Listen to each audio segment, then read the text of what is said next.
Fala galera, que é o Silas Fernandes e estamos começando mais um episódio do Despluga. Então já vai chegando aí com a gente, já curta aí, pelo amor de Deus, compartilha com todo mundo, com a avó, com a mãe, com o pai, com o papagaio, compartilhe com todo mundo, com geral, porque o assunto de hoje vai ser um assunto muito bacana. Eu estou aqui com uma convidada super especial, estamos aqui com a psicoterapeuta Elisama Martins e, sem mais delongas, né, eu quero que você se apresente, Elisama, aí para a galera, para o pessoal já conhecer quem é a Elisama. Olá, pessoal, que bom estar aqui com vocês. Sou psicoterapeuta, tenho formação em psicologia, tenho formação também em análise do comportamento e estou aqui, né? Atualmente moro em Brasília, sou mineira de Belo Horizonte, estou morando aqui há 2 anos, experimentando, né, essas novas culturas, novas vivências e aprendendo muito aqui com o pessoal brasiliense. Estou gostando muito. É lá da terrinha do pão de queijo, gente. E doce de leite. Doce de leite, não pode esquecer. Gente, top demais. A Elisama é uma pessoa que eu falei, eu preciso levar a Elisama para falar sobre esse assunto. É um assunto que até alguns anos atrás não era muito falado, né? Então, eu particularmente fui ouvir falar sobre o TDAH, que é o assunto de hoje. Eu acredito que tem uns 3 anos, né? Então, para mim é algo muito novo. Então, vai ser algo bem interessante e legal, porque eu tenho muitas dúvidas e eu tenho certeza que você tem total autonomia para falar acerca do assunto. Então, galera, sem mais delongas, né? Vamos começar aqui. Elisama, o que seria TDAH?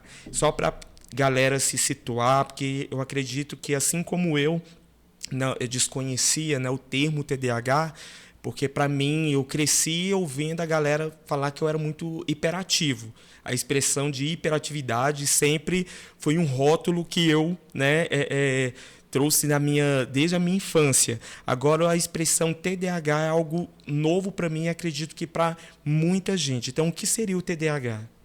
Primeiramente, eu gostaria de falar que eu amo falar sobre TDAH, porque eu sou TDAH, né?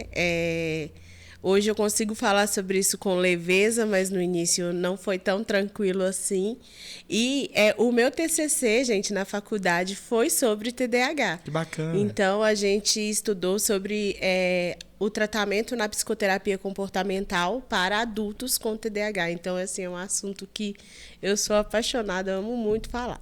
Então, vamos lá, vamos entender o que é TDAH. A sigla significa transtorno de déficit de atenção e hiperatividade. Esse transtorno, ele é um transtorno de neurodesenvolvimento. Ou seja, ele começa a partir da formação, desde o ventre mesmo. Um transtorno que ele começa a partir da formação cerebral. Ou seja, as pessoas que têm o TDAH, a pessoa costuma ter o cérebro um pouco mais reduzido no tamanho. O lóbulo pré-frontal e o lóbulo frontal, ele é um pouquinho menor do que o cérebro das pessoas típicas, né? A gente chama pessoas típicas e atípicas. Então, quem tem o TDAH costuma ter, né, alguns exames de imagem já foram mostrados e aí a variação de tamanho depende de pessoas para pessoas, né? Pelo menos isso é o que a ciência mostra, que a pessoa tem o cérebro um pouco menor.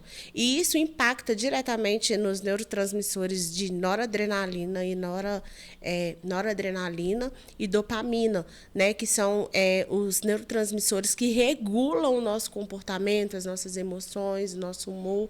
Então, como o cérebro já é menor, imagina só, você tem um cérebro normalmente assim, mais ou menos, se é um pouquinho menor assim, tudo que circularia em um tempo, para quem tem o cérebro menor, circula muito mais rápido. Isso talvez começa a justificar alguns sintomas, como a hiperatividade, né? Quem tem o TDAH, ele tem um pensamento muito acelerado. Aí a gente pergunta, da onde que vem isso? Vem da formação cerebral também. Então, a gente pode falar que o TDAH é um transtorno de neurodesenvolvimento, onde impacta muito a percepção, impacta a gestão, o autocontrole. A pessoa com TDAH, ela tem dificuldade de se autocontrolar, de se autogerir, tanto de forma emocional quanto de forma comportamental também. Meu Deus, alguém falou sobre mim pra você, Elisama. Porque não, é tudo eu isso aí, tá? Então, você se identificou aí, pessoal, vai pegando os toques aí. Então, uma pessoa com TDAH, como você já falou, mencionou aí, o perfil, então, de uma pessoa que tem o transtorno, né, o TDAH, é uma pessoa que é ansiosa, que tem um pensamento muito acelerado, não consegue ter um foco, não consegue ter disciplina, seria isso? Eu posso afirmar isso? Depende. Por quê? Porque existem tipos de TDAH. Então, não é todo mundo que vai ter os mesmos sintomas. Existe um perfil geral, né, que a maioria do pessoal fala assim, eu tenho TDAH, porque foca nos tipos gerais, né? Mas existe pessoas que têm só o déficit de atenção, existem pessoas que têm só a hiperatividade e tem o tipo combinado, que tem déficit de atenção e tem hiperatividade e tem ainda os impulsivos. Na verdade, se a gente for colocar tudo que abrange o TDAH, seria TDAHIKJLA+. Meu Deus. Assim. Porque são muitos sintomas, e inclusive a maioria dos psicólogos, psiquiatras, até discordam um pouco de resumir tanto esse transtorno só com 4 siglas. Né? Justamente porque são muitos sintomas que envolve muitos comportamentos que envolve, mas assim, no geral, né, o que a gente pode observar é déficit de atenção, ou seja, a pessoa não consegue sustentar a atenção em uma determinada coisa por muito tempo, falta de foco, instabilidade motora e impulsividade motora também, ou seja, a pessoa está sempre cutucando alguma coisa, batendo o pé, tem alguns tiques, a pessoa não consegue ficar quieta, sentada, ouvindo, parada, a pessoa sempre tem que estar se movimentando o tempo todo. Em alguns casos, essa inquietação ela não é motora, ela é psíquica, ou seja, você está sempre com o pensamento flutuando em algum lugar. Eu posso estar aqui conversando com você agora e seu pensamento está lá fora. Sim. Então, é muito comum isso. A impulsividade também, ou seja, a pessoa com TDAH ela tem muita dificuldade de escutar uma outra pessoa falando por muito tempo. Ela sempre interrompe, corta os assuntos, passa na frente do outro. São vários sintomas. Procrastinação é um dos carros-chefes do TDAH. Meu Deus, sim. E assim, gente, é muita coisa que pode estar associada ao TDAH e isso limita muito a qualidade de vida. E aí você estava comentando sobre ter pouco tempo, né, que se ouve falar do TDAH, mas não quer dizer que tem pouco tempo que o TDAH existe, porque a gente já via muitos sintomas acontecendo. Eu apresentava sintomas, eu comecei a perceber sintomas muito novinha. Né? Eu vivia sendo brigada lá pelas professoras, né? Elisama é preguiçosa, Elisama é lenta. E, na verdade, não era só o meu processo de aprendizagem que era diferente, né? De desenvolvimento que era diferente das outras crianças. E isso, quando a gente descobre, tira um peso da vida da gente, porque é um monte de estigmas que colocam na gente e a gente vê que não é aquilo. Sim. O meu caso, eu sempre fui muito hiperativo, de fato. Sempre fui muito, como eu posso dizer, inquieto, sabe? E com pensamento, de fato, acelerado. Penso 1001 coisas, assim, em questão de minutos, sabe? Então, assim, uma coisa que eu me recordo na minha infância na escola, né? Digamos assim, que algumas matérias, por exemplo, eu era muito focado. Que aí eu posso dizer que é o hiperfoco, né? Que fala, eu era muito focado. Só que outras eu saía bem nas provas, saía muito bem nas provas, sempre fui um bom aluno, sim. Só que existiam algumas matérias que eu era mais focado. Né? Como a gente consegue, Elisama, diferenciar essa questão do hiperfoco para uma pessoa que tem o TDAH? A questão do hiperfoco e da falta de atenção, a falta de foco é muito pautado naquilo que a pessoa gosta, né? Naquilo que motiva a pessoa. E aí eu não estou falando dessa motivação, seja o melhor, não. Estou falando da motivação no sentido cognitivo mesmo. Aquilo que te desperta interesse. Quando o TDAH ele encontra um objeto, um assunto que desperta o interesse dele, que é algo que ele consiga trazer sentido para a vida dele com aquilo ali, ele foca, ele estuda, ele vai fundo. Mas é algo momentâneo, né? Isso. Normalmente sim. Quando é algo que não interessa a ele vai pelo esforço mesmo. E às vezes ele não consegue dar atenção, não consegue aprender, porque ele não consegue se dedicar. Isso eu estou falando de pessoas que não fazem tratamento, porque depois que você começa a fazer psicoterapia bonitinho e começa a trabalhar regulação emocional, regulação comportamental, sua vida muda. Mas até então, sem conhecimento da psicologia, a pessoa tem muita dificuldade de focar em assuntos ou em coisas que não são do interesse dela. Entendi. Então, isso prejudica muito o desenvolvimento profissional, o desenvolvimento universitário, estudantil, enfim. O foco está muito ligado nisso, naquilo que realmente consegue prender a atenção da pessoa. Sim. Vamos supor que, por exemplo, eu estou falando de uma forma de uma pessoa leiga no assunto, então acredito que vai ser um conteúdo bem rico, né? Que eu quero que você nos dê esses passos, digamos assim. Vamos supor que o João e a Maria têm um filho ali e eles começam a perceber que o seu filho, né? Vou colocar Daniel, o nome do Daniel, né? Os personagens aqui que eu acabei de criar. Aí eles começaram a perceber que o Daniel ele é muito hiperativo, muito inquieto, tem um pensamento muito acelerado, não consegue se autocontrolar, e eles começam a se preocupar ali com o filho, né? Quais são os primeiros passos que esses pais devem tomar para pedir ajuda mesmo de um especialista? E quem são esses especialistas? Tem tratamento? Sim, é muito importante que esses pais eles verifiquem em outros ambientes além de casa se essa criança ela apresenta esse comportamento atípico em outro lugar. Então, por exemplo, o manual de diagnóstico, né, da APA, que é a Associação de Psiquiatria Americana, ele fala que para ser constatado o TDAH, a pessoa precisa apresentar comportamento diferenciado em pelo menos 2 lugares distintos. Ou seja, não pode ser só em casa ou só na escola. Tem que apresentar em lugares diferentes. Então, por exemplo, normalmente nem são os pais que percebem que a criança tem TDAH. Normalmente quem percebe isso primeiro são os professores. Sim. Porque na escola é que a criança tem mais dificuldade. Né? Sim, dificuldade em se manter concentrado na aula, em se manter concentrado na leitura. Chamar a atenção em ficar quieto, gosta de chamar a atenção dos coleguinhas. Ou então dar respostas muito impulsivas, porque a impulsividade está dentro do transtorno. Então, é mais fácil perceber esses comportamentos na escola. Mas alguns pais que já têm um olhar mais apurado conseguem perceber também.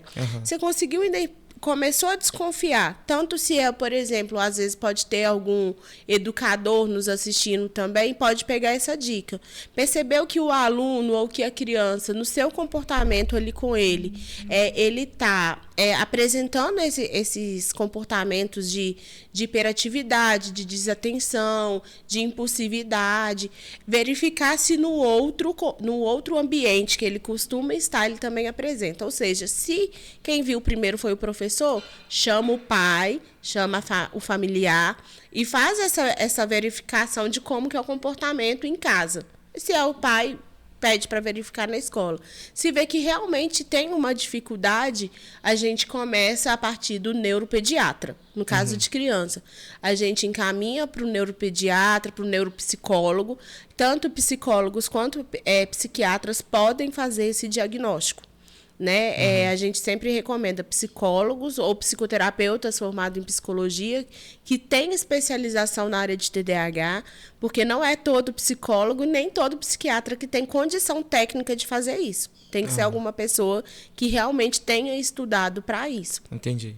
E aí, a gente parte com a criança, é sempre mais fácil a partir do neuropsicólogo, neuropsiquiatra infantil, né, neuropediatra, ou então do próprio psiquiatra, que pode ser também, mas acho que para criança o neuro é melhor, é mais confortável para a criança. Aham. E aí vai haver um atendimento multidisciplinar, né, onde o neuro com o psiquiatra vai fazer essa avaliação e com o psicólogo para avaliar se tem essa necessidade de medicação, porque nem é todo mundo que precisa. Algumas pessoas, de fato, precisam da medicação e vão ali entrar no senso comum de ver qual que é o melhor tratamento para a criança. Agora, se for no caso do adulto, eu já recomendo ir direto para o psiquiatra. Sim. Porque aí o psiquiatra já vai dar um tratamento mais diretivo, né, mais eficiente, mais rápido para o tratamento da pessoa, entendeu? Os tempos mudaram muito, né? Mas assim, até um certo tempo atrás, a questão do psiquiatra, né, sofria um certo preconceito pela sociedade, porque as pessoas acreditavam que quem ia no psiquiatra era quem era doido. Né? Eu nem sei qual a expressão que pode ser dita, né? Porque hoje os tempos mudou. Doido. Antigamente se falava que tanto psicólogos quanto psiquiatra era coisa de doido, de maluco, de louco, de aloprado. Isso. Né? Mas a gente vê que a realidade não é bem assim. Né? Hoje a psicologia e a psiquiatria não são usadas apenas para tratar transtornos psicóticos, que são esses transtornos que foram mais condenados pela sociedade, mas também são usados para tratar questões de desenvolvimento humano no geral, de desenvolvimento pessoal até. Então, por exemplo, hoje em psicoterapia, o que eu menos trato é transtorno mental. Eu trato muito mais questão de performance do ser humano, do indivíduo. Então, a gente precisa muito desmistificar. E esse espaço, eu até agradeço por isso, porque é uma porta da gente desmistificar essa questão da psicoterapia, da psiquiatria. Né? Não é todo transtorno mental que te coloca numa posição de falta de consciência. Né? Onde você não consiga responder pelos seus próprios atos. Às vezes, o que a gente precisa é de uma regulação. Às vezes, é um neurotransmissor que está desregulado, ou às vezes uma questão hormonal, e são coisas teoricamente simples de se resolver, que não é tão complexo quanto um transtorno como, por exemplo, transtornos psicóticos, onde a pessoa não consegue responder por si mesma. Certo. E daí vai um recado, né, para todos os nossos telespectadores aí, que, cara, vocês começaram a perceber com criança, né, e até mesmo você talvez tenha algumas coisas assim que você vê que tá fora do eixo, né? Procura um profissional. Eu posso dizer por experiência própria, né? Eu até falei aqui antes de começar o nosso bate-papo aqui, gente, que eu falando para a Elisama que eu estou em processo de aceitação em relação ao TDAH, porque de fato eu até brincava e falava que eu sou feliz assim. E o que nós temos percebido nos últimos tempos é que as pessoas estão meio que romantizando o TDAH.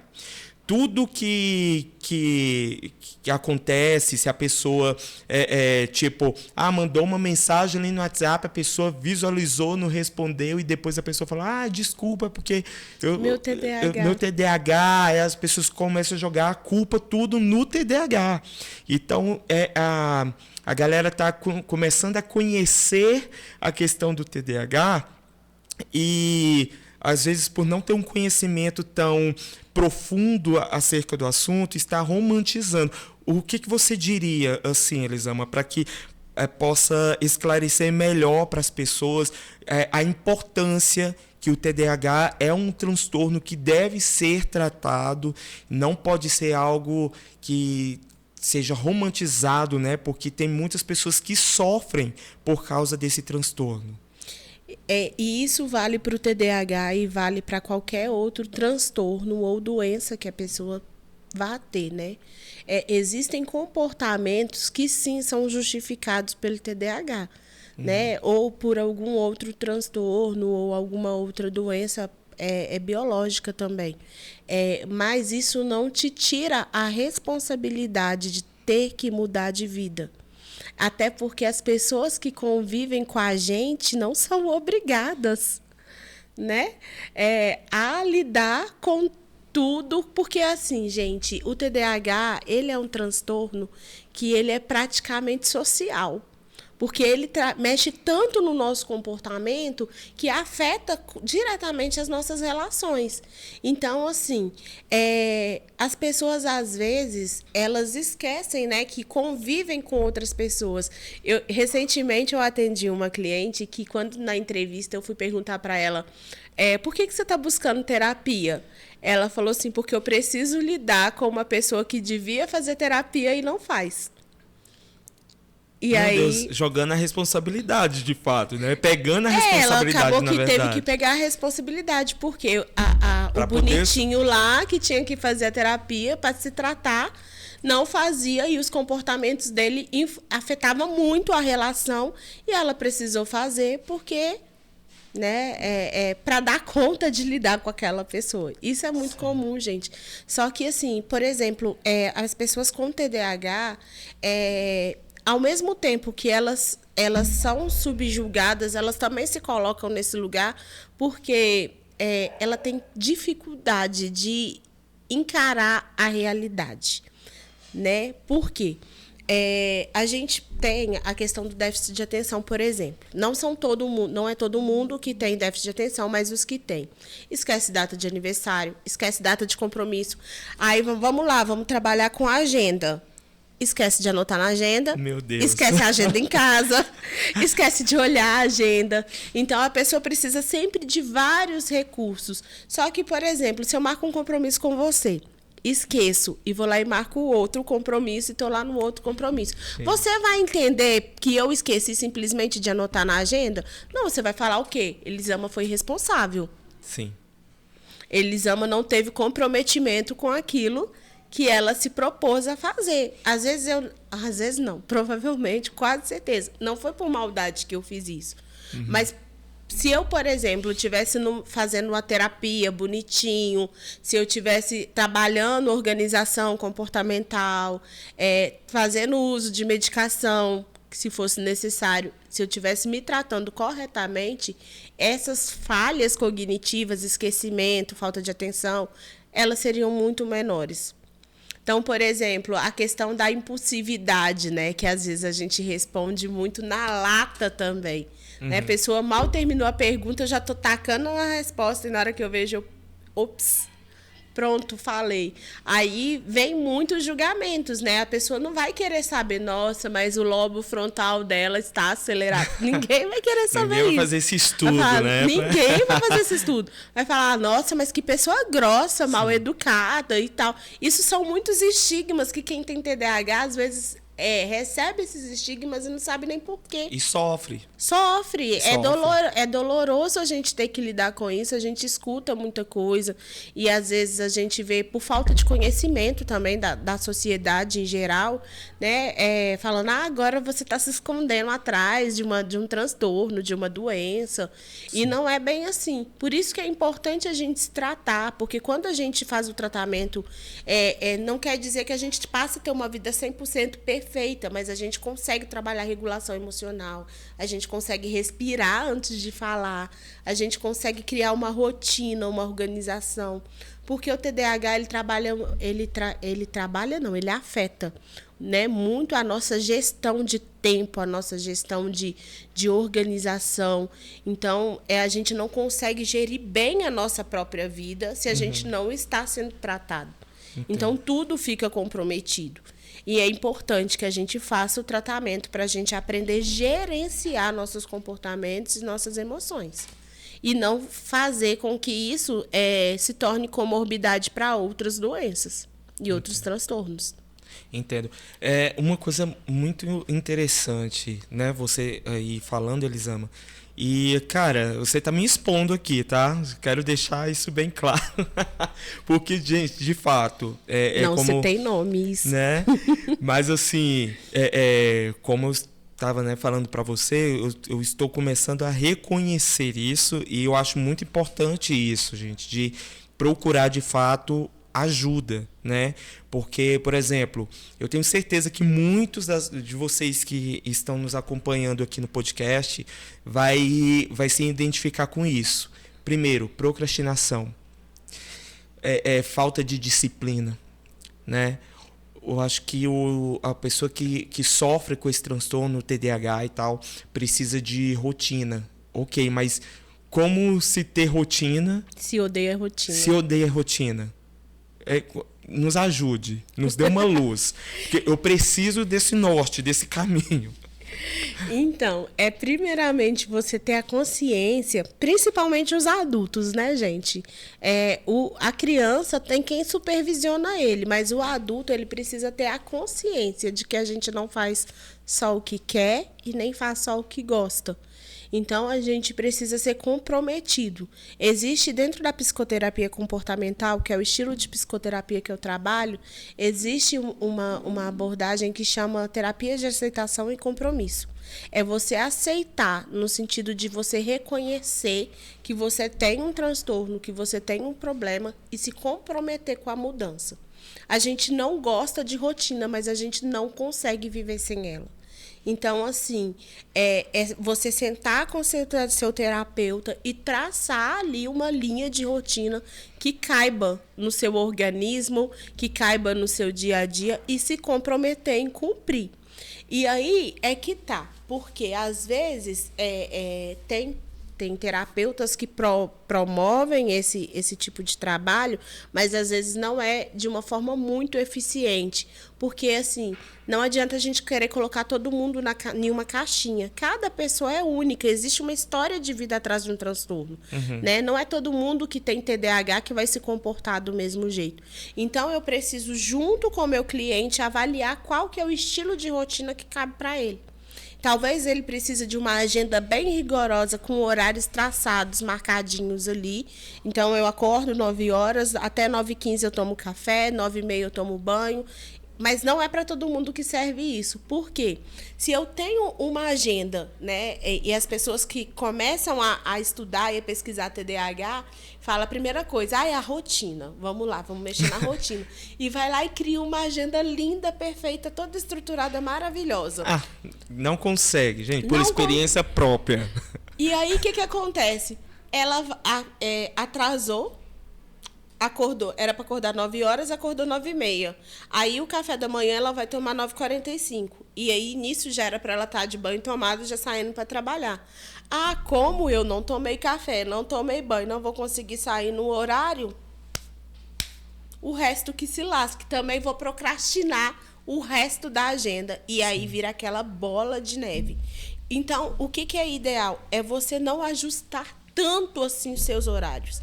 É você trabalhar com uma agenda, com uma lista de atividades, né? Tem algumas coisas que não tem jeito. Se você tem uma consulta, se você tem um horário para pegar serviço para largar, essas coisas são fixas. Mas tem coisas que a gente consegue remanejar. Por quê? Quando a gente deixa de cumprir uma obrigação que tem um horário marcado, vem o sentimento de frustração. Sim. E logo a frustração vai te levar para a procrastinação. E aí a procrastinação vai te levar para onde? Para ansiedade. Gente, é uma coisa que puxa a outra, né? Uma coisa vai puxando a outra. Agora, se você trabalha com uma agenda flexível, gente, isso é dica de ouro, isso muda a vida. Se você trabalha com uma agenda flexível, se você não fez 9h30, você pode fazer às 10h30. Se é uma coisa, por exemplo, eu tenho que fazer uma ligação para um cliente, eu poderia ligar de manhã. Se eu não conseguir ligar de manhã, eu não vou empurrar todo o resto da minha agenda só porque eu não fiz essa ligação igual eu faria se eu tivesse com uma agenda muito apertada. Eu sei que eu posso. Bom, não deu tempo de eu ligar para esse cliente de manhã, mas eu posso responder um e-mail agora, que é uma coisa mais rápida de fazer. E aí, à tarde, no horário que eu responderia um e-mail, eu posso fazer a ligação para esse cliente. Ou seja, eu inverti a ordem, mas eu não deixei de fazer aquilo que eu precisava fazer no dia. E não chega no final do dia com aquele sentimento de putz, não fiz fracasso. nada, de fracasso. De fato, eu acredito que muita gente passa por isso. A questão da procrastinação mesmo. Porque é uma coisa que vai puxando a outra e não conseguiu desenvolver um certo trabalho, aí deixa de fazer a outra, aí quando vai ver, acabou o dia e aí não fez nada. Entende? Aí vem aquele sentimento de fracasso, um sentimento de que, poxa, para que eu sirvo, né? Aí a pessoa começa a se culpar, aí quando gera a questão da crise de ansiedade e tudo. Agora, uma pergunta, Elisama, acerca disso. Por exemplo, traumas que a pessoa passa ao decorrer da vida, seja na infância, adolescência, até na fase adulta, ela posso dizer que ela gera o TDAH, esse tipo de transtorno, ou não tem nada a ver isso? Não quer dizer que gera. É mais fácil o TDAH passar por traumas porque tem TDAH do que alguém gerar o TDAH porque passou por um trauma. Porque, igual eu te falei, o TDAH é um transtorno de neurodesenvolvimento. Ou seja, a pessoa já nasce com predisposição para o TDAH. É algo que, inclusive, tem herança genética. É genético? Pode ser que sim. Não quer dizer que 100% dos casos, mas a probabilidade gira em torno de 70% a 80% de predisposição genética para o TDAH. Então, não é uma coisa assim que você vai... diferentemente da ansiedade, da depressão, que você não precisa ter uma predisposição genética para que isso aconteça. No TDAH, sim. É porque é um transtorno de neurodesenvolvimento. Então, nesse caso, a pessoa já nasce com o TDAH. E a forma que esse TDAH vai se desenvolver, se ele vai ser mais acentuado ou menos acentuado, aí sim o ambiente, os traumas podem ter correlação. Entendo. Porque, por exemplo, uma criança que ela é super amparada, tem uma estabilidade de vida, a família é ok, né? Os relacionamentos dela são tranquilos, ela não tem muita necessidade, por exemplo, financeira, ela não vai apresentar muita demanda de ter que se desenvolver em muita coisa. Ou seja, o transtorno dela pode ser que não apareça de uma forma tão específica quando alguém que precisa, por exemplo, desde muito novo começar a trabalhar. Então, essa criança, por exemplo, que começa a trabalhar na infância, talvez ela consiga ver ou se ela precisa se virar sozinha para estudar, por exemplo.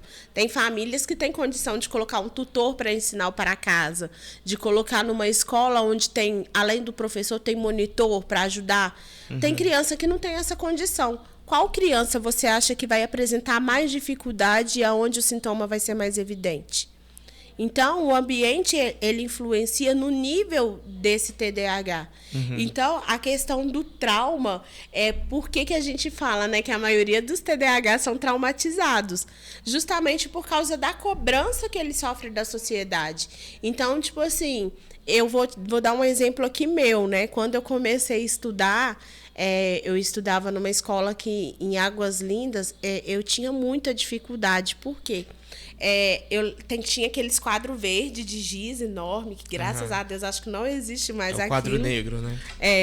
E aí, a professora dividia o quadro em 3 partes, né? E começava a escrever lá na primeira, ia para o meio, para depois ir no final. A professora terminava de escrever o final, eu não estava nem na metade do primeiro. Meu Deus, eu também. Eu era assim. Não tinha terminado de copiar. Eu era assim. E eu lembro que quando eu estava na 2ª série, eu tinha uma professora que era muito brava. Eu ainda tenho vontade de achar essa professora, gente. Não vou citar nomes, mas se um dia eu achar ela. E essa professora, ela me causou um trauma muito grande. E eu quero ir lá dar um abraço nela e falar, tá perdoada, amada.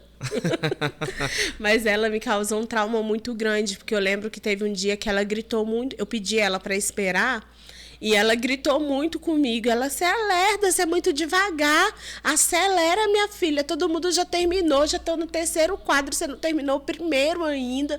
E tipo assim, mas o que acontecia? Eu começava a copiar. E aí, enquanto eu estava copiando, eu lembrava de uma música, eu lembrava que o lanche estava chegando, Meu Deus, eu lembrava de alguma coisa que eu esqueci de fazer em casa, minha cabeça ia para outro lugar, então eu dava aquela paralisada de minutos ali, e na hora que eu caía em si, era a hora que a professora voltava para pagar. Gente, é muito eu. Na minha infância, eu tinha isso também, e os professores eram do mesmo jeito, né? Separava lá no quadro e tal. E eu me lembro que teve uma vez que eu estava escrevendo, só que no meio ali da escrita, eu começava a desenhar. Eu desenhava, sei lá, cavalo, florzinha, cachorro. Eu fazia muita florzinha, meus cadernos eram cheios de flor. Aí quando a professora, né, ia apagar o primeiro canto, não, espera. Eu ficava desesperado. Eu lembro que às vezes, né, que o professor não esperava, já apagava logo, eu já corria pro lado do meu colega pra copiar do caderno pra copiar dele. do caderno. Gente, eu sofria muito com isso. Muito, realmente, porque o professor às vezes até falava, olha, ele terminava e falava, quem terminou, tipo, junto com ele dava tipo uns 5 minutos, para quem terminasse, vem cá que eu vou dar visto, né, no caderno, que valia ponto. Gente, eu ficava eu perdia todos os vistos, que minha mãe não assista isso. Eu perdia todos os vistos, mas como eu, né, comentei, eu era bom aluno, só que eu não conseguia focar para escrever, entende? As provas eu ia bem e tal, mas eu tinha muito isso e eu era taxado, né, com isso. Mas assim, eu até uma pergunta agora, Elisama, você trazendo essa questão. Hoje eu acredito que os professores estão sendo mais instruídos, né, na sua formação acerca disso, porque antigamente parece que os professores, não só os professores, né? Não vamos jogar esse fardo nos professores, não, mas eu acredito que a própria sociedade foi, ao decorrer dos anos, foi estudando, sei lá, conhecendo, aprofundando, né, nesse tipo de estudo. Hoje os professores são mais instruídos a como lidar com esse tipo de alunos, né, que tem esse tipo de transtornos e tal. Mas como você acredita que gente, me ajuda a pergunta, elaborar a pergunta, porque antigamente os professores não tinham isso, não sabia conduzir essa situação. Hoje em dia você acredita que os professores eles são mais equipados? Essa é a palavra, equipados para esse tipo de... Por que antes tinha essa dificuldade? Porque não tinha tanto conhecimento. No Brasil, o estudo da psicologia ele é recente. Ele tem aproximadamente 70... A psicologia no Brasil tem aproximadamente 70 anos. É uma profissão que é nova. E é essa profissão que estuda com mais profundidade os transtornos psíquicos, né? A psiquiatria é um pouco mais antiga, só que até a psiquiatria evoluiu muito, porque a psiquiatria antes era muito ligada a conceitos religiosos até. Então, se a pessoa tinha um transtorno, existia um tabu, né, onde falava que aquele transtorno não era simplesmente uma doença, era algo que poderia ser considerado espiritual. Demônios e tal. Isso aí, se você for estudar a história da psiquiatria no Brasil, a história da psicologia, você vai ver. Então, já começou aí que existia um tabu. Então, as pessoas não trocavam muito essa informação e nem falavam das dificuldades que elas tinham, com medo de serem isoladas pela sociedade. Na medida que a psicologia foi avançando, estudos foram sendo feitos, começou a haver uma troca de saberes e conhecimentos entre áreas distintas. Então, a medicina começou a conversar com a psicologia começou a conversar com a educação, com o jurídico, né? Então, essa troca de saberes permitiu que o conhecimento da psicologia fosse passado para os educadores, né? E aí a gente coloca professores, pedagogos, né? Psicopedagogos, enfim, todo mundo dessa área aí de educação. A partir disso, a gente começa a entender que cada pessoa tem um funcionamento diferente e tem um estilo de aprendizagem diferente. Sim. O TDAH, ele não limita a sua inteligência, ele limita o seu aprendizado. Aham. O fato de você não aprender não quer dizer que você não seja inteligente. Talvez você não achou o jeito certo para você de aprender. Geralmente quem tem TDAH, ele é mais visual, né? Aprende com coisas mais visuais, sei lá, imagens. Depende. Vídeos, Depende. digamos assim, algo mais interativo. É muito variado. Normalmente o TDAH ele tem necessidade de mais de uma entrada de conhecimento. Uhum. Então, por exemplo, qual que era a minha dificuldade até o ensino, a metade do ensino fundamental, até a 5ª série ali, por exemplo? Porque antigamente os professores não tinham tanto conhecimento sobre estilo de aprendizagem. Para eles, todo mundo aprendia igual. Uhum. Como que era a forma de ensino? Vou lá, passo no quadro, escrevo no quadro, o aluno copia, eu explico mais ou menos a matéria e vou fazer a prova dificílima para que esse aluno não tenha a capacidade de alcançar aquela nota e a avaliação é daquele jeito.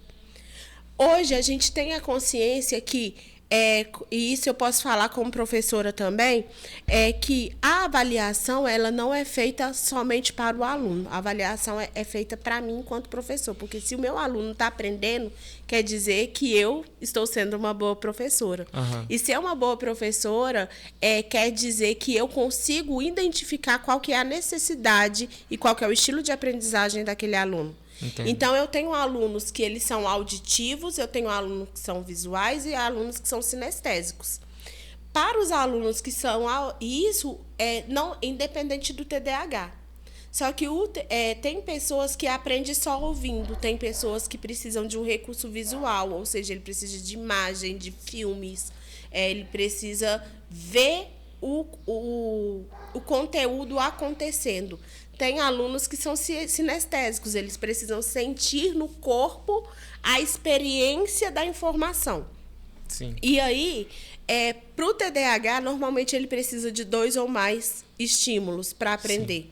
Eu, por exemplo, até a 5ª série, mais ou menos, que foi quando começou a aparecer os slides, começaram a aparecer os mimeógrafos, enfim, né? Gente, nossa, que velha. Mas o cheirinho do álcool. Eu vou ficar viciado naquilo. O TDAH já mudando o assunto aqui. Mas até então eu tinha muita dificuldade de aprender. Por quê? Eu não sou sinestésica, eu não preciso escrever, eu não aprendo escrevendo. Gente, eu acho lindo e eu já gastei muita grana com isso, comprando 1000 marca-textos, um monte de caneta colorida diferente. Eu achava maravilhoso aquilo ali, mas aquilo ali nunca funcionou para mim. Por quê? Eu sou uma pessoa altamente auditiva e eu preciso de reforço visual. Eu preciso ver e preciso ouvir. Também. Eu não preciso escrever. Então, às vezes, eu ficava muito... A questão do visto, né, do professor, se eu não tivesse matéria copiada, eu não conseguia o visto, não conseguia o ponto para passar. Então, às vezes, eu focava muito em escrever e esquecia de prestar atenção no que o professor estava falando. Como eu era lenta, segundo eles, eu gastava todo o tempo escrevendo, enquanto ele estava explicando a matéria e não entendia nada. Sim.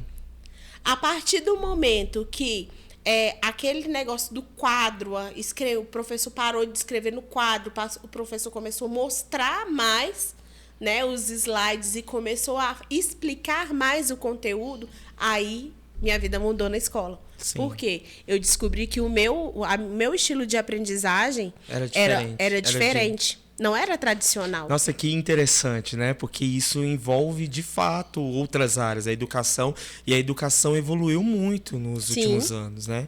Eu sei, alguns primos meus, né, que ainda estão no ensino médio e tal, esses dias atrás eu estava fazendo umas perguntas lá para eles acerca de história, essas coisas mesmo, até questões do Brasil aqui, enfim.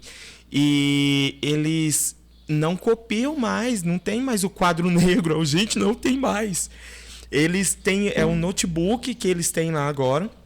E tem o professor lá, né? Gravação de uma aula. E eles ficam só prestando atenção e eles vão anotando aquilo da qual eles mesmos vão tirando a percepção, o entendimento. Eu falei, meu Deus, mudou muito. Graças a Deus. Graças a Deus, porque eles não sofreram o que nós sofremos em relação a isso. Fomos até taxados, né? Taxados de doido, de lento, de preguiçoso. De preguiçoso, de burro. Porque não conseguia acompanhar, sabe? Era coisa de, assim, fora do sério mesmo, né? E tem cura, Elisama? TDAH? Não. Nenhum transtorno mental, nenhum transtorno psiquiátrico tem cura. Por quê? Porque são transtornos que, além da questão biológica, são transtornos que são muito influenciáveis pelo ambiente. Então, a ciência, até hoje, bate o martelo de que não tem cura. Mas, com os tratamentos, você consegue ter remissão de sintomas. O que é isso? É fazer com que os sintomas desapareçam por um longo período e talvez até pelo resto da sua vida. Isso vai depender do seu tratamento. Do tanto que você se dedica a corresponder à psicoterapia, se for necessário fazer uso da medicação direitinho. Aí você seguindo esses processos, você consegue reduzir ou até mesmo anular os sintomas. Isso vale para qualquer transtorno mental. E qualquer especialista pode fazer esse acompanhamento, né? No caso, psicólogo, psiquiatra e neurologista. Qualquer um deles pode, ir medindo a evolução daquele tratamento. Sim, é muito importante lembrar que tratamento psiquiátrico ou psicológico, qualquer transtorno mental, ele precisa ser acompanhado de psicólogos ou psicoterapeuta e psiquiatra ou neuro. Né? É lógico que você não vai fazer terapia para o resto da sua vida, mas pode ser que em momentos específicos você precisa desse acompanhamento. Entendo. Então, como, por exemplo, o TDAH é um transtorno que influencia muito a questão do comportamento e das emoções, você sabe que você vai precisar de terapia por um longo período da sua vida para ajudar você nessa autorregulação comportamental e emocional. Entendi. Né? Porque assim, igual eu expliquei aqui, o TDAH, ele mexe muito com o seu autolimite, com o seu autocontrole. Então, às vezes, a gente não consegue se controlar comportamentalmente. Na hora que a gente vê, a gente já fez, a gente já falou, ou a gente não fez, a gente perdeu prazo. E isso é porque que entra a questão emocional. Porque vem com isso a frustração, vem a falta de sucesso, porque se eu não me trato, eu não consigo evoluir bem naquilo que eu preciso fazer. Então, a gente vê muitas pessoas, às vezes, frustradas, inclusive profissionalmente, porque elas não conseguiram manter o foco, elas não conseguiram se dedicar, não estudaram o suficiente, tudo por causa de um transtorno. E aí, quem vai fazer esse acompanhamento, vai ajudar com que a pessoa não paralise nos seus comportamentos, é o psicólogo, o psicoterapeuta. Ele vai ajudar você a regular seu comportamento e suas emoções. E aí, o psiquiatra, ele vai tratar você no sentido mais biológico da coisa, né? Te ajudar na regulação cerebral, porque não adianta também o psicólogo e o psicoterapeuta ficar ali traçando métodos e métodos para você cumprir, se você não der conta de cumprir porque seu cérebro não está funcionando bem. Entendi. E aí é onde o psiquiatra entra para avaliar suas taxas de neurotransmissores, suas taxas hormonais e fazer esse trabalho em conjunto.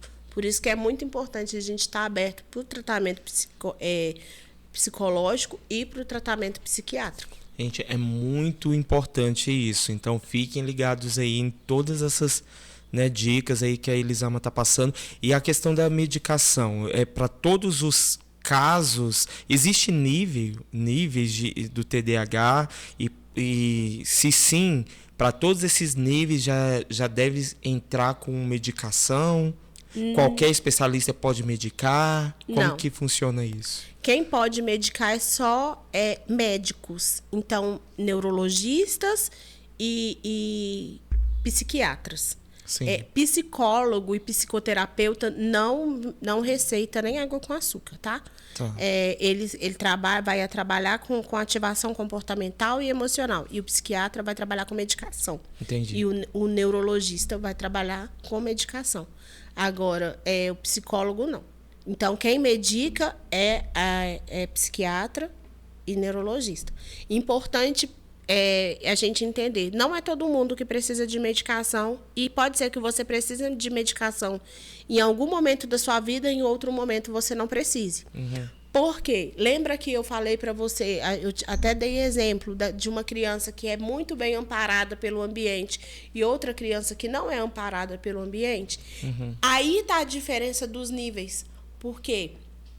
Se a pessoa tem uma qualidade de vida mais valorizada, onde ela consegue ter um ambiente tranquilo, sem muita oscilação, ela não é uma pessoa que vive em um momento de muita pressão e tal, ela consegue manter o nível de ansiedade mais baixo, ela consegue ter um amparo melhor da família, tenha mais recurso para estudar, ou seja, a necessidade dela talvez não seja tão gritante.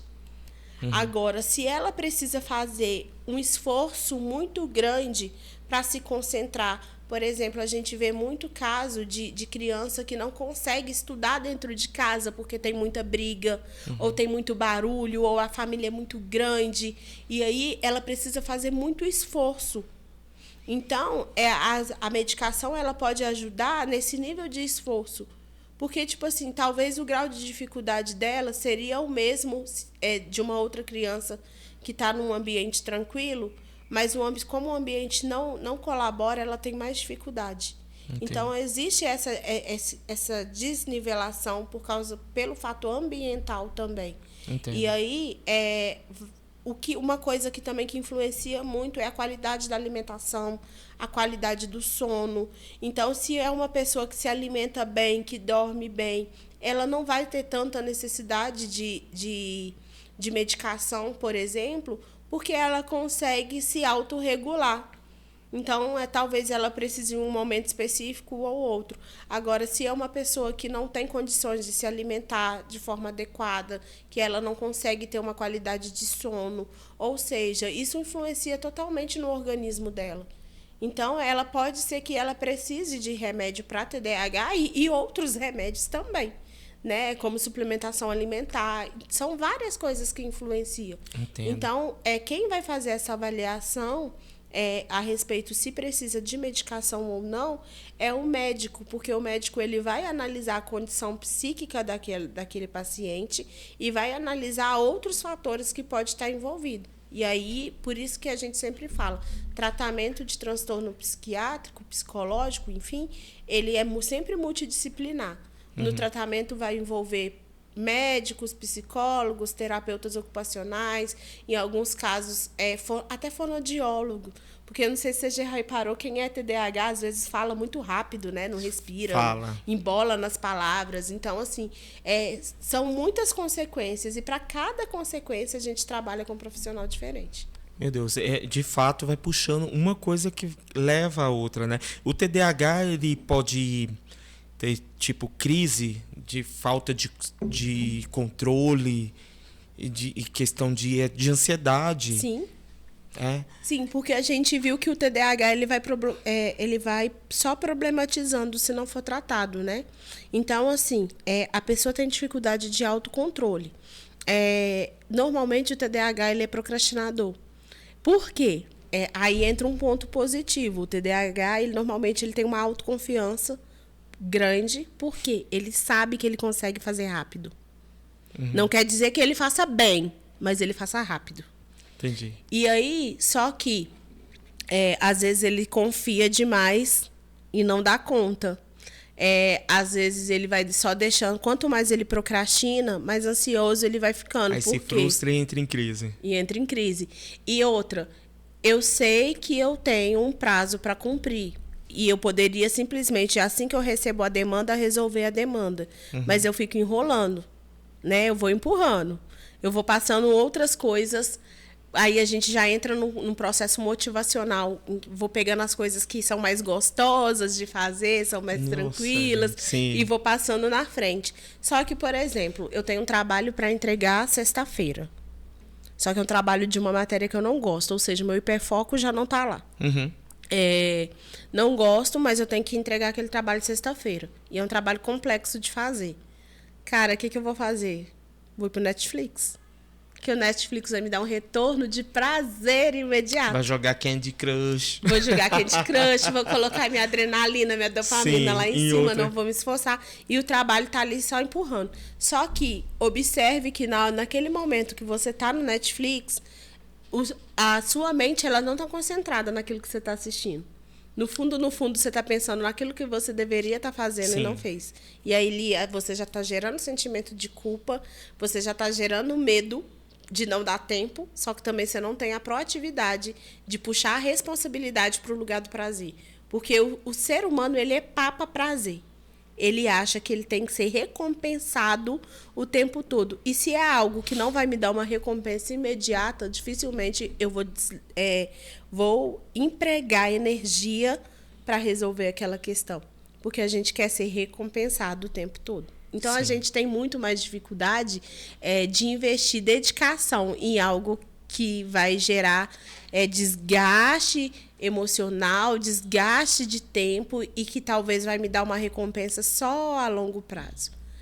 E aí, a terapia entra aí porque ela vai te ensinar a se autorrecompensar aos poucos.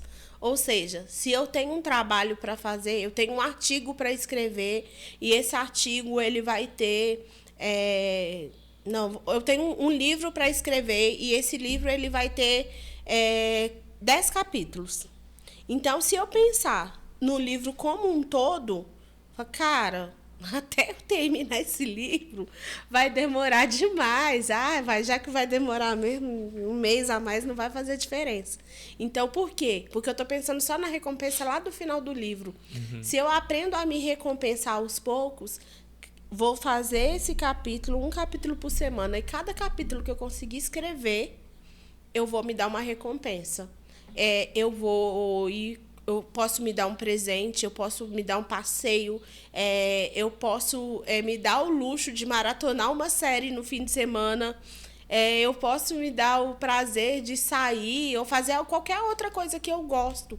E aí eu passo a celebrar as pequenas conquistas. Eu falo sempre para os meus clientes, aprendam a celebrar as pequenas conquistas. Cada passo que você dá, comemora, porque você está mais perto do seu objetivo. E isso, o fato de você parar e comemorar, vibrar, talvez você não tenha dinheiro para investir numa recompensa, mas só o fato de você contar para alguém e aquela pessoa celebrar junto com você, aquilo já te motiva para o próximo capítulo. Sim. Então, é muito importante a questão da gratidão também nesse processo de procrastinação. Quando a gente entende o nosso objetivo e entende que cada passo que a gente dá deve ser celebrado, a gente para de procrastinar tanto. Sim. Porque a gente vê ali um sentido, vê ali uma recompensa aos poucos. Isso muda a vida de um TDAH, quando ele tem essa percepção. Certo. Com certeza você já ouviu falar do TDAH Descomplicado, né? Já. Que ele é bem conhecido aí, ele é youtuber, eu esqueci o nome, Yuri, alguma coisa assim do tipo. Depois vocês procuram aí no YouTube, Instagram, TDAH Descomplicado. Eu tava vendo alguns materiais dele e teve umas coisas assim que me chamou muita atenção, porque era coisas que eu vivi, por exemplo, no mundo corporativo. Eu trabalhava num lugar, gente, que eu trabalhava com prazos, né? E eram prazos judiciais, questão de se não cumprisse o prazo, tinha multa e tudo. Então, gente, eu sofria muito com aquilo. Porque eu não sei se é do TDAH, você pode até me corrigir aí, Elisama, se é ou não, mas o TDAH, eu sou muito perfeccionista em algumas certas questões daquilo que para mim é importante, entendeu? Mas às vezes não era algo tão importante por exemplo, o que eu elaborava ali era um parecer técnico, por exemplo, né? Eu elaborava o parecer técnico e eu perdia muito tempo uma coisa que não era importante para aquele parecer. E quando eu ia ver, o tempo já estava se esgotando, aí eu sofria, aí nada se desenvolvia e tinha que entregar e acabava entregando de qualquer jeito, porque eu prendi minha atenção em algo que não era tão importante em fazer. E eu sofria muito. Então, assim, agora, né, que eu estou começando a reconhecer, né, a questão do TDAH, que de fato, assim como eu, você que talvez está aí assistindo, precisa também, se você passa por esse mesmo sentimento, né, você também precisa procurar uma ajuda, gente. Não é brincadeira, né? É questão sério. é coisa séria. Às vezes a gente leva pro lado cômico, né? Existem vários vídeos aí, virou até meme essa questão do TDAH aí nas redes sociais, mas é algo sério e você se cobra muito, você precisa começar a se ligar nisso, procurar ajuda. E eu sofria muito com isso. E agora, vendo você falar e vendo, né, consumindo esse tipo de informação nas redes sociais, eu estou vendo que não era um problema meu em relação ao meu desenvolvimento profissional, mas era algo na qual eu estava sofrendo ali, provavelmente em crise, e não conhecia. Eu não reconhecia que eu tinha um problema na qual eu preciso de um tratamento para desenvolver aquilo. Aí é quando você se frustra profissionalmente, você acha que você não tem foco, você não consegue desenvolver uma determinada coisa. É muito interessante isso, né? E além dessa frustração profissional, isso afeta as nossas relações também, né? Porque, de certa forma, quando a gente se frustra profissionalmente, a nossa autoestima ela vai caindo, o nosso autoconceito ele vai caindo a respeito de nós mesmos, né? E isso impacta, inclusive, nas nossas relações, porque conviver com pessoa com autoestima baixa é gente. É complicado. Sim. Né? A pessoa está sempre abaixo, sempre por baixo ali. E às vezes ela não consegue subir.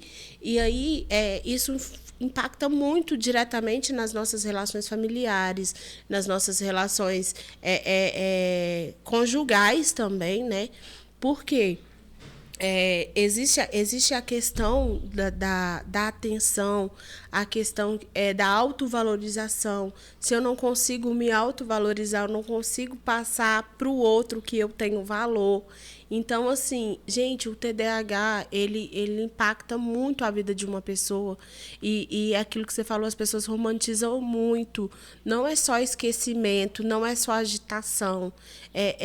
Ele mexe em todas as áreas da vida do ser humano, do momento que essa pessoa começa a se desenvolver até o momento da morte dela. Então, assim, se você não trata, você tá sendo omisso com você e com as pessoas que convivem com você. Então, é muito importante você que está aí em casa, nos assistindo, não sei de onde você está me vendo, mas que você pare para pensar, né? E tenha empatia também, né? Pare para pensar se você apresenta esses sintomas, que a gente citou vários sintomas aqui. Não é frescura, né? Não é frescura. E se você também convive... aquele momento. Meu pedido de socorro. Se você convive com alguém que tem TDAH, tenta entender o funcionamento dessa pessoa. Né? Gente, eu já vi casamentos sendo destruídos por causa de TDAH. Né? Porque o parceiro ali, a parceira não teve a capacidade não, o interesse, né, de saber como que o outro funciona, o que é importante para o outro, o que não é importante. E o TDAH, às vezes, ele é meio desleixado, né, com essa questão da atenção, com essa questão de estabelecimento de prioridades. Então, se você tá observando ali que seu parceiro, seu filho, enfim, tem algum tipo de transtorno, incentiva essa pessoa a buscar tratamento e busque informação para você aprender a lidar com ele também.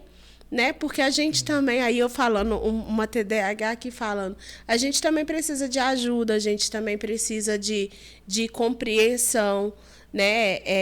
Às vezes não é a gente falando, às vezes o TDAH fala no nosso lugar. Então, assim, tenha mais empatia, busque conhecimento, não fique só nos achismos do Google. Você que desconfia, né? Você que desconfia que pode ter um TDAH, procure um profissional, vá fazer seu diagnóstico, vai entender qual tipo de TDAH que você tem, qual que é o melhor estilo de rotina para você. Não fique preso só às informações que você ouve falar e que você acha que é. Porque TDAH é coisa séria e ela pode impactar todas as áreas da sua vida. Geralmente o TDAH não gosta de ser muito, como eu posso dizer, cobrado, né? Porque no sentido de, eu vou explicar melhor o porquê. Não sei se você está percebendo, mas tem algumas coisas que é sobre mim, tá? Uhum. Eu tô aqui tentando entender. Porque o que acontece? Às vezes você está à frente de algum projeto, de alguma coisa, você recebe muitas mensagens. E algumas pessoas acabam achando que você não dá atenção para aquela pessoa. E não é isso. É porque você meio que não consegue ter o controle do tempo, porque você está pensando em mil e outras coisas. Aí você acaba vendo mensagem ali da pessoa, não responde a pessoa. Desabafo. É um desabafo, gente, porque eu sofro isso. É um desabafo, porque de fato, só que aí eu fico me culpando depois, falo, meu Deus, eu não dei atenção para fulano, gente, eu não dei parabéns para o meu familiar, e sabe? Eu começo a me culpar por isso, e eu fico com aquilo martelando na minha cabeça, entende? Então, assim, de forma de desabafo mesmo, é óbvio, gente, que a gente não pode jogar toda a culpa no TDAH também. Às vezes é desleixo da pessoa mesmo. E responsabilidade porque não procura tratamento, né? Isso mesmo. Eu não queria... Isso daí foi um tapa na minha cara, né? Mas, enfim, se você se identifica com tudo isso que foi levantado aqui pela Elisama, o que a gente está conversando, gente, procura.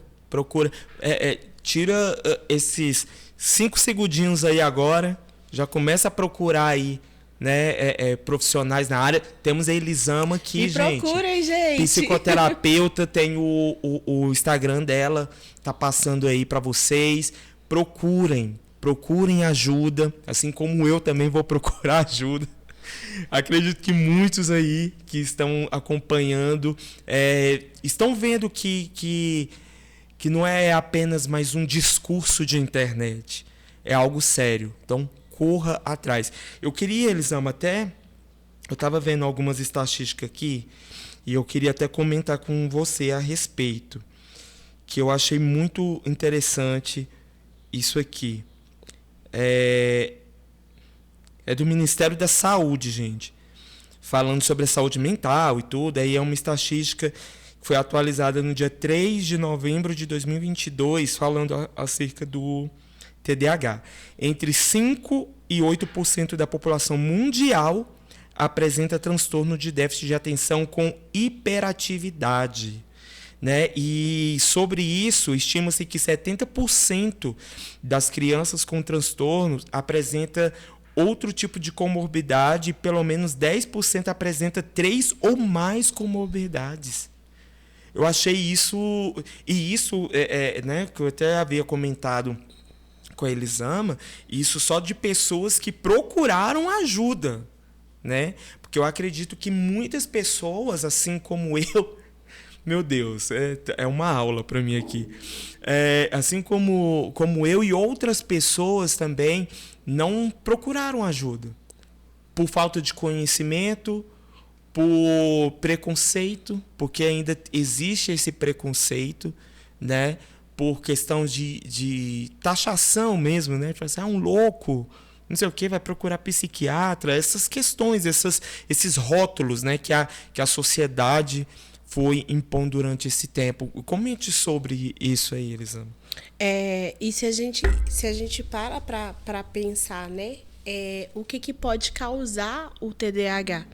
Né? Já que a gente aprendeu aqui que o TDAH é um transtorno de neurodesenvolvimento, ou seja, você já vem com uma comorbidade, com uma predisposição de desenvolver o TDAH ao longo da sua vida, e tem algumas coisas que a gente pode perceber. Se você fazer essa pesquisa mais a fundo, você vai ver que até as classes sociais elas têm níveis de estatísticas diferentes.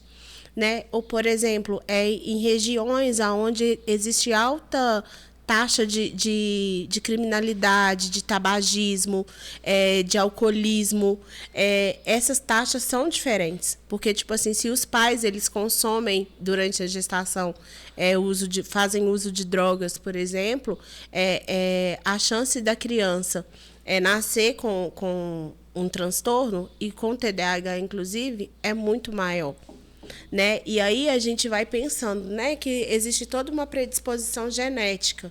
Se o pai e a mãe, eles já apresentam outros tipos de transtornos, como ansiedade, como depressão, síndrome do pânico, enfim, que têm uma alta tendência, né, de hereditariedade, a chance da criança nascer com essas comorbidades pela genética já é muito grande.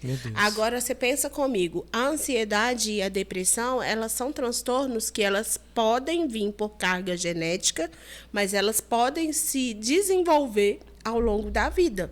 Então, mesmo que uma pessoa não tenha nenhum outro familiar com ansiedade e depressão, se ela nasce com TDAH e ela não é bem amparada ao longo da vida pelo TDAH, por um tratamento de qualidade, ela vai desenvolver outros transtornos, como ansiedade. Pode ser uma ansiedade generalizada, porque eu já expliquei para você, por exemplo, o processo da procrastinação, e aonde que a ansiedade entra na procrastinação.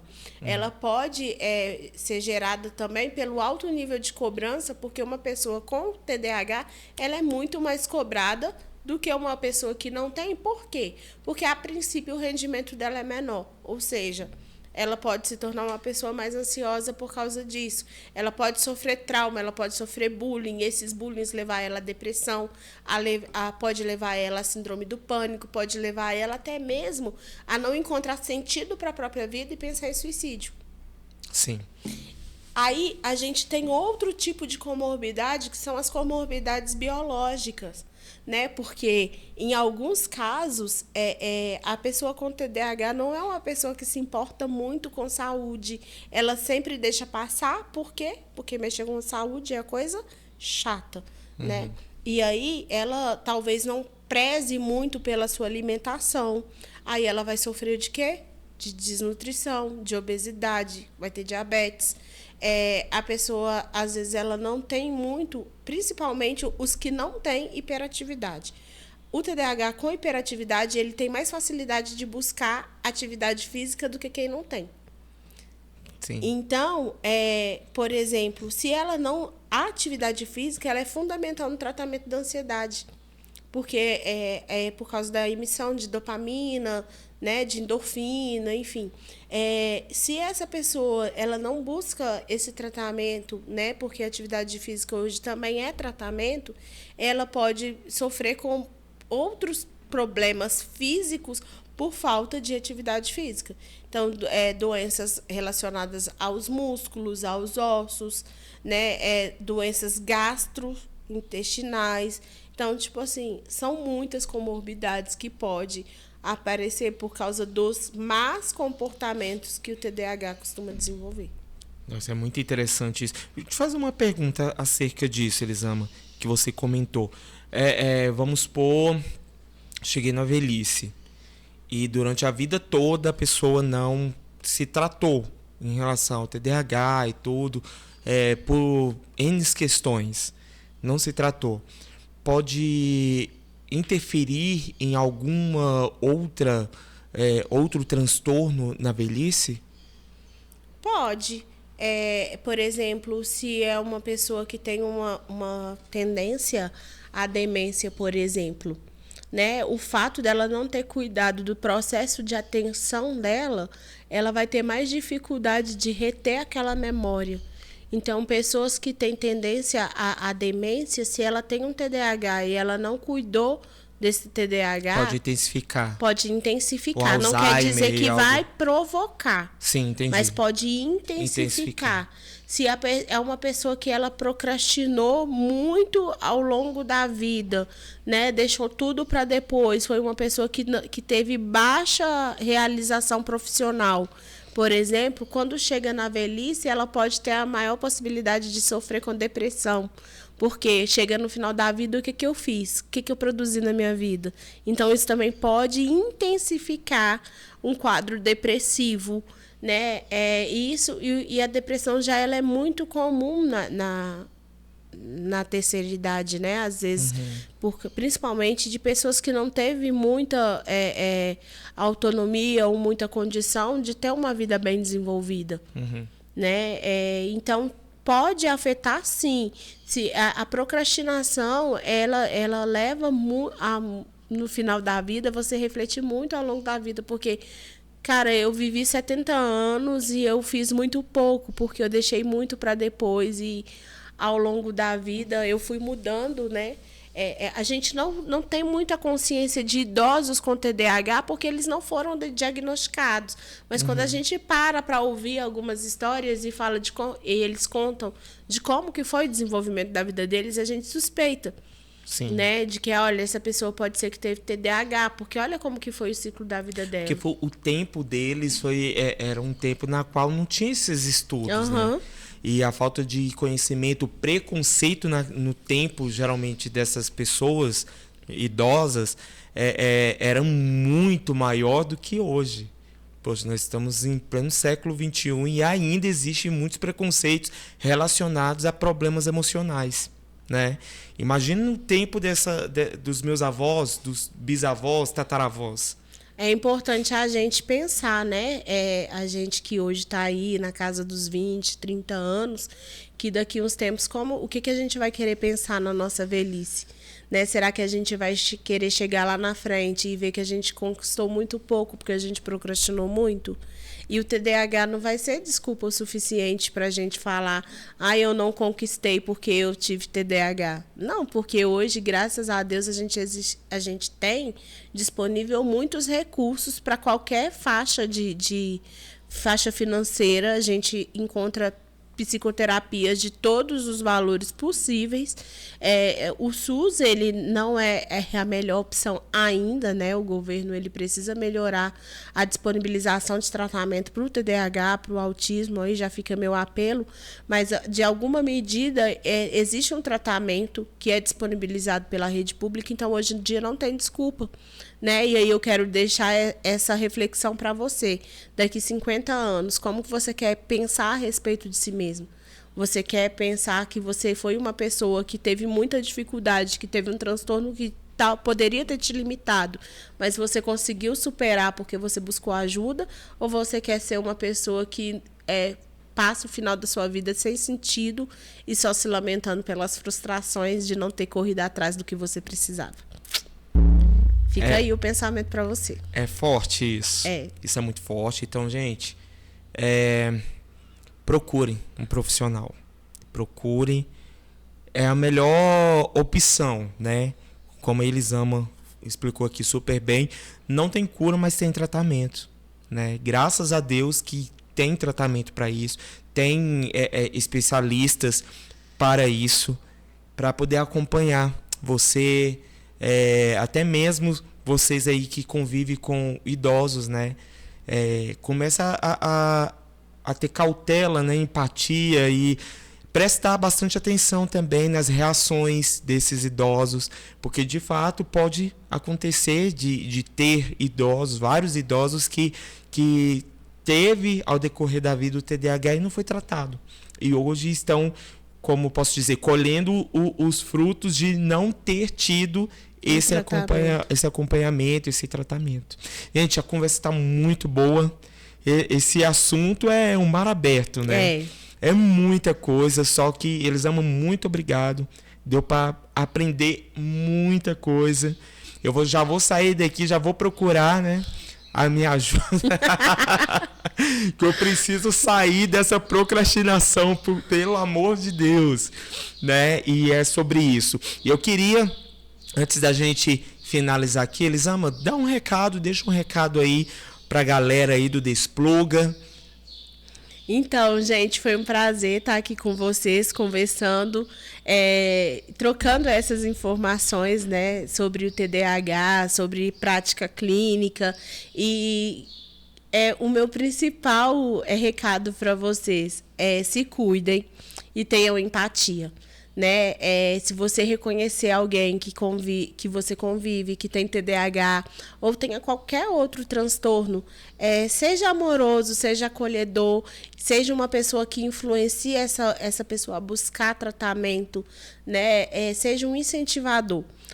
O que o TDAH mais precisa. Às vezes, apesar, ele pode não gostar muito, tá, gente? Mas o que ele precisa é de incentivo. É de alguém que fala: não, bora fazer, o prazo tá acabando, alguém que fica no pé. Né? Então, seja essa pessoa. Às vezes, cobrar, às vezes estar na cola ali, é um jeito de mostrar amor também. Né? E se você desconfia, ou se você já sabe que você tem TDAH, não deixe de se cuidar e não deixe que os estigmas que foram lançados na sua vida se tornem uma realidade, mas, pelo contrário, mostre que você é capaz de superar qualquer estigma que qualquer pessoa possa ter te colocado. Você não é preguiçoso, você não é acomodado, você não é desleixado. Você apenas não tinha informação de qual que era o melhor método para resolver sua vida. Mas isso acabou porque você assistiu esse podcast. Agora você tem. Isso mesmo. Gente, se você conhece aí amigos, familiares, qualquer pessoa que você conseguiu, né, identificar esse tipo de comportamento na pessoa, manda esse podcast para essa pessoa, tá, gente? Porque isso é um ato de amor, né? Isso, declaração de amor. É uma declaração de amor, gente, para que essa pessoa não fica com esses estigmas, como a Elisama mencionou bem aqui, sobre si, carregando essa culpa pelo resto da vida. E quando chegar na velhice, ficar com aquele pensamento de eu poderia ter feito mais, né? Isso pelo simples fato de não ter tido um acompanhamento, um tratamento. Então é sobre isso. Muito obrigado mais uma vez, Elisama, pela sua participação. Pode ter certeza que é um conteúdo riquíssimo aqui no Despluga. E você, gente, que ainda não é inscrito no canal, pelo amor de Deus, tá esperando o quê? Se inscreve aí no canal, corre atrás de um especialista para se tratar, vai se tratar, garoto. Desculpa, né? O TDAH também gosta de soltar piadas, né? Gosta. Então é sobre isso, gente. Curta aí o vídeo, compartilha com todo mundo. E esse é mais um episódio do Despluga Podcast. Até a próxima.